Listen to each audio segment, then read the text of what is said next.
हमें बिल्कुल बताया जा रहा है कि यहाँ पर फेक न्यूज़ का मसला है, सोशल मीडिया बहुत पोलराइज्ड है और सब बातें की जा रही हैं, लेकिन क्या हम एक ऐसी रियासत की ये जिसे कहते हैं ना तावीलात सुन रहे हैं,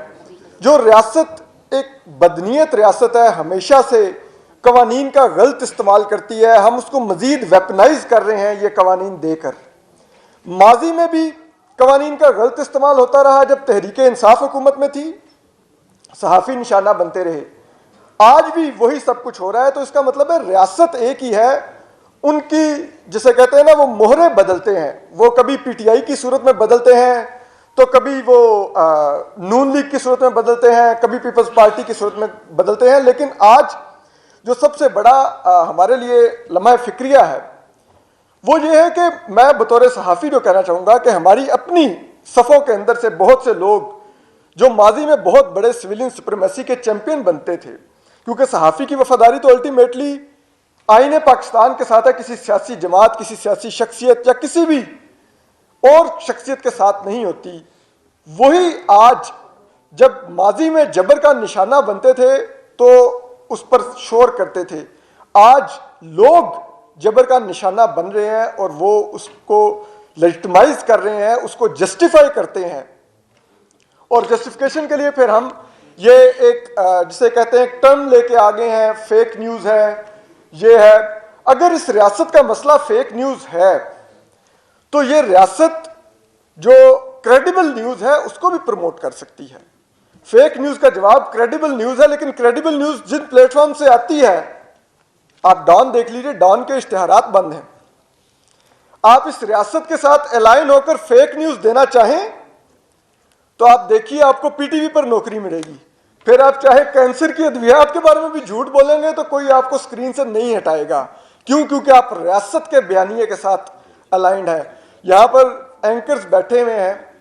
कोई एंकर बताए कि आज मेन स्ट्रीम मीडिया पर उनके शो के लिए कभी कॉल ना आई हो किसी इदारे के बावर्दी अफसर की कि ये सेगमेंट या ये शो आपने क्यों किया, या किसी को जिसको आज काशिफ अब्बासी ऑफ एयर है ये बताएं कि उनको नून लीग ने ऑफ एयर करवाया है या उनको किसी इदारे ने ऑफ एयर करवाया है। हम सब जानते हैं कौन ये सब कुछ करता है, लेकिन उनका नाम लेने को कोई तैयार नहीं है। उनके साथ काम करने को हमारे बहुत से दोस्त तैयार हो जाते हैं और वो निजी महफिलों में हमें कह रहे होते हैं गलत है, लेकिन वही लोग स्क्रीन एंजॉय भी कर रहे होते हैं। मेरा सिर्फ जो मसला है और मेरा जो एक मुद्दा हमेशा रहा है वो ये है कि यार आप किन के हाथ में कवानीन देने चाह रहे हैं? उनके हाथ में जो एंटी टेररिज्म के कानून का गलत इस्तेमाल करते हैं, जो माजी में भी पीका का गलत इस्तेमाल करते रहे, जो आपके मुल्क में जिसे कहते हैं सेंसरशिप के बुनियादी तौर पे मौजूद वो हैं, फेक न्यूज़ के मौजूद वो हैं। आज आप बताइए ना, जिनके ऊपर इल्ज़ामात लगते हैं फेक न्यूज़ के, क्या वो माजी के DGISPRs के साथ उनकी पिक्चर्स नहीं आती थी? क्या कोयटा में होने वाली कॉन्फ्रेंसों में, मीडिया वर्कशॉपों में उनको नहीं इनवाइट किया जाता था? कौन करता था ये सब कुछ? डाल तो आज पॉलिटिशियंस पर दिया गया है, डाल सहाफ़ियों पर दिया गया है, डाल पॉलिटिकल पार्टीज पर दिया गया है, लेकिन क्या करें, हम तो हर दौर में जिसे कहते हैं खड़े रहते हैं। सियासी जमातें कभी हमारे साथ आती हैं जब ज़ेरे ताब आती हैं, फिर जब वो हुकूमत में जाती हैं तो वो किसी और के साथ चली जाती हैं, और फिर उनको हम ही लोग काबिल नफरत भी लगने लग जाते हैं, सहाफ़ी बुरे लगने लग जाते हैं, ये फेक न्यूज़ के मौजूद लगने लग जाते हैं। अफजल भट्ट साहब यहाँ बैठे हुए हैं, हमारी PFUJ के सरबराह हैं और एक तवील अरसे से सरबराह हैं, इन्होंने हर दौर देखा है और ये कोई पहली दफ़ा नहीं देख रहे कि मीडिया सेंसर हो रहा है या मीडिया अंडर अटैक है, या ये पहली दफ़ा खड़े भी नहीं हो रहे, या पहली दफ़ा ऐसा नहीं है कि बात भी नहीं कर रहे। लेकिन मैं सिर्फ एक चीज़ चाहता हूँ कि हमें एटलीस्ट वो हाथ तो आइडेंटिफाई करके बात करनी चाहिए, बजाय इसके कि हम वो ढके छुपे लफ्ज़ों में बात करते रहें। अगर फौज करती है तो बात करें ना नाम लेके कि फौज करती है ये। हम क्यों बार बार मुख्तलिफ फौज के मोहरों का नाम लेते रहें? उन मोहरों की क्या हैसियत है? आज अगर हम शहबाज शरीफ साहब पर तनकीद कर लें, आसिफ ज़ई साहब का और पूरी अपोजिशन का मशकूर हूँ कि आपने अपने इस इवेंट पे गुफ्तगू का मौका दिया। यकीनी तौर पर ये जो कॉन्फ्रेंस है इसका मकसद तो एक मुशावरत था कि किस तरह से मुल्क में आइन और कानून की बालादस्ती के लिए हकीकी जमहूरियत के अहया के लिए आगे बढ़ा जाए,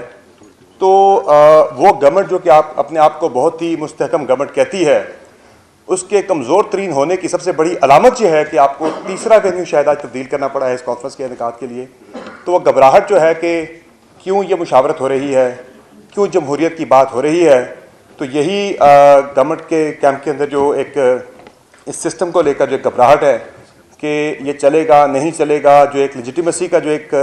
उनके ऊपर जो तलवार लटक रही है सर के ऊपर,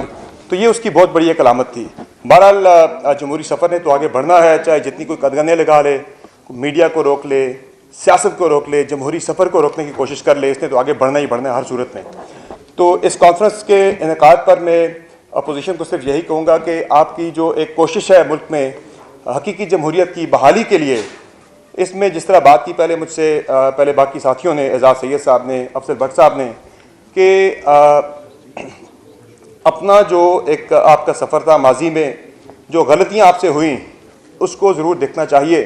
कि ऐसा क्यों है कि जब कोई सियासी जमात इक़्तिदार में होती है तो उस वक़्त तो उसे जो है ये सब चीज़ें वो फरामोश कर देती है कि जमहूरी उसूल क्या हैं, जमहूरी तकाज़े क्या हैं, आज़ादी सहाफ़त कितनी इंपॉर्टेंट है। लेकिन जब अपोजिशन में होते हैं तो वही लोग आके जमहूरियत के अलमबरदार भी बन जाते हैं, वही आज़ादी सहाफ़त के अलमबरदार भी बन जाते हैं। मुझे याद है कि अफजल भट्ट साहब ने शायद इसका जिक्र पहले किया भी है कि जब यही पीका तहरीक इंसाफ के दौर में जब ये इसमें तरामीम लाई जा रही थी, तो शहबाज शरीफ साहब, बिलावल भुट्टो ज़रदारी साहब, पार्लियामेंट के बाहर जो सहाफ़ियों का कैंप था, वहाँ के शहबाज शरीफ साहब ने कंडेम किया था इस कानून को और कहा था कि मैं सहाफ़ियों के साथ खड़ा हूँगा। लेकिन आज वही जब वो हुकूमत में आए तो उनकी जो उसूल थे वो सारे बदल गए। तो जो तमाम सियासी जमातें हैं उनके जो उसूल होते हैं अपोजिशन में कुछ और, इक़्तिदार में आकर कुछ और। बहरहाल एक इस वक्त पाकिस्तान के अंदर डेमोक्रेसी को लेकर एक बड़ा ही मुश्किल दौर गुजर रहा है, जिसमें सियासी जमातों की जहाँ जिम्मेदारी बनती है, वहाँ हमारी सहाफ़ती बरादरी की भी जिम्मेदारी बनती है कि हम भी मुल्क में जो हकीकी जमहूरियत है उसकी रेस्टोरेशन के लिए या उसके अहया के लिए हमारा जो किरदार बनता है, चाहे तमाम तर जो भी चैलेंजेस हैं, हमारे सहाफ़ी भाइयों ने भी इस सारी स्ट्रगल में जो हम देख रहे हैं पिछले 1.5-2 साल से पाकिस्तान के अंदर सूरत हाल चल रही है, उसके अंदर सिर्फ सियासी जमातों ने स्ट्रगल नहीं की बल्कि हमारी कई सहाफ़ियों ने भी जेलें काटी हैं,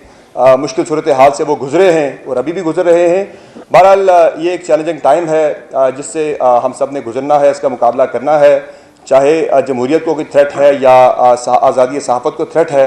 इसका सब ने मिलकर मुकाबला करना है। और इसमें इंशाअल्लाह आप जो हमारी सहाफ़ती बरादरी है उसे भी अपने शाना बशाना आप पाएंगे